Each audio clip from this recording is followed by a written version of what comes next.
நம்முடைய கற்பனை திறன் கூட நம்முடைய அற்புதங்களை விரைவாக கொண்டு வர முடியும். நம்ம வந்து நல்லதுக்காக நம்முடைய கற்பனை திறனை பயன்படுத்துவோம்.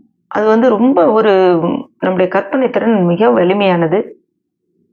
அந்த கற்பனை திறன்ல தேவனுடைய சித்தம் நம்முடைய வாழ்க்கையில நிறைவேறுவதை நம்ம பார்க்கணும். பிரச்சனை வருவதை பார்க்க வேண்டாம். தேவனுடைய சித்தம் நம்முடைய வாழ்க்கையில நிறைவேறதை நம்ம பார்க்கணும். குறைவை பார்க்காதீங்க. கற்பனையில பரிபூரணத்தை பாருங்க. பரிபூரணத்தின் விதைகளை பாருங்க. கொஞ்சம் தான் இருந்ததுன்னா அது இனிமே வரப்போகிற பரிபூரணத்தின் விதைகளாக அதை பாருங்க. வியாதியை பார்க்காதீங்க. உங்களுடைய வாலிபம், இள வயது திரும்புவது, கழுகை போல நம்முடைய வயது வாலிப வயதாக திரும்புவதை நம்ம பார்ப்போம். ஒருவேளை கசப்பையும் வெறுப்பையும் நம்முடைய மனதுல பார்க்காதீங்க. மன்னிக்கிறதையும் ஒரு விட்டு கொடுக்கறதையும் பாருங்க.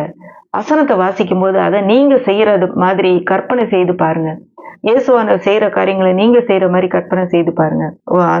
ஆண்டவர் எப்படி இந்த பார்க்கிறாரோ ஒருவரை சுகமாக்குறதுக்கு, அதே போல நாம் அவர்களை பார்ப்பதற்கு அப்படிப்பட்ட கற்பனை திறனை நாம் வளர்த்து கொள்ள வேண்டும். ஏனென்றால் அது வந்து நம்முடைய அற்புதத்துக்கு நேராக நம்மை கொண்டு போகும். இன்னொரு காரியம், கொடுப்பதிலே ஒரு பெரிய வல்லமை இருக்குது. எதை நம்ம கொடுக்கிறோமோ அது பல மடங்கு நமக்கு திரும்ப வரும். நம்முடைய தேவன் கொடுக்கும் இருதயம் உள்ள தேவன்.